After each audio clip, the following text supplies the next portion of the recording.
स्वतंत्र दिवस साजरा करतोय. ओहो, किती छान वातावरण आहे. माझ्याकडून सगळ्यांना स्वतंत्र दिवसाची हार्दिक हार्दिक शुभेच्छा. आदरणीय शिक्षक व पालक आणि माझे प्रिय मित्र मैत्रिणी, आपल्या सर्वांना माहित आहे की आपला प्रिय भारत देशाला स्वतंत्र मिळवून देण्यासाठी अनेक भारतीयांनी आपले प्राण गमावले. ते इंग्रजांना जिंकले, भांडले व लढले. चला आज जरा वेगळ्या भांडणाचा आस्वाद घेऊ.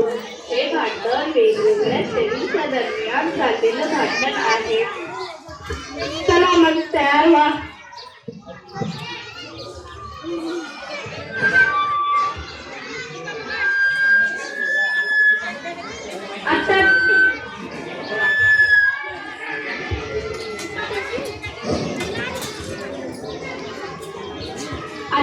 सर्वजण झाले होते. सणाच्या निमित्ताने सर्वजण एकत्र आले होते. प्रत्येक जण स्वतःचा मोठेपणा सांगत आपसात भांडत होते. गोड चव अर्थात साखर म्हणाली, आम्हाला सर्वात पुढे प्रत्येक ठिकाणी माझा उपयोग. तेवढ्यात चिंच म्हणाली,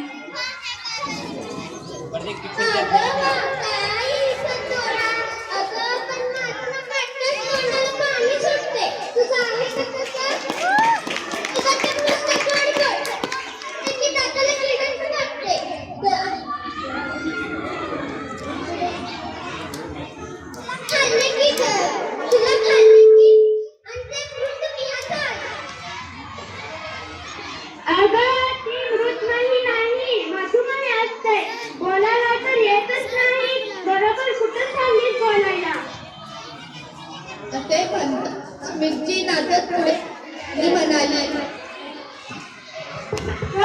वाकडी तिकडी बस ना आता खाली. इथं सापणार त्यांना चिंताने चालले. मी काय ते शोभेला आले काय ते. प्रत्येक घराघरात मिरवते मी. माझ्याशिवाय काय नुकसानच नाही. आणि आंबट तू तर कधी कधीच होते. मी तर रोजी हवी हवीची वाटतंय. कोपऱ्यात बसलेले चांगले रागातच म्हणाले,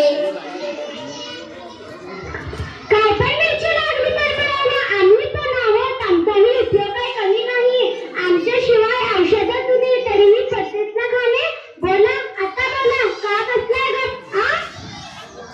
कारले तावातावाने बोलत होते.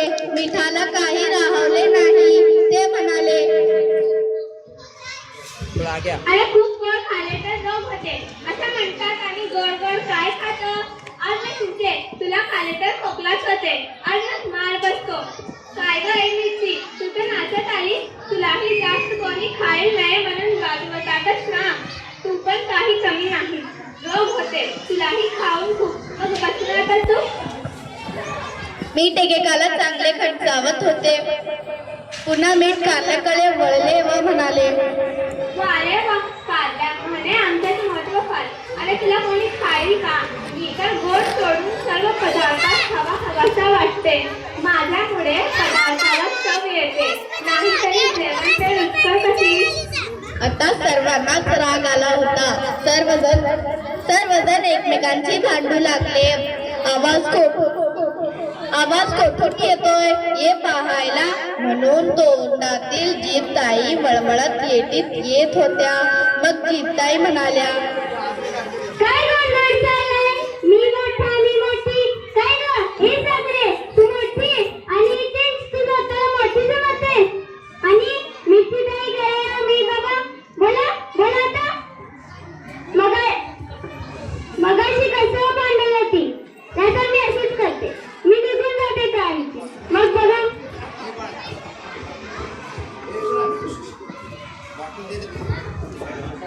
जीताई नका ना जाऊ. आमची चूक आम्हाला कळली. तुम्ही नका जाऊ. नाहीतर आम्हाला कोण विचारणार. अरे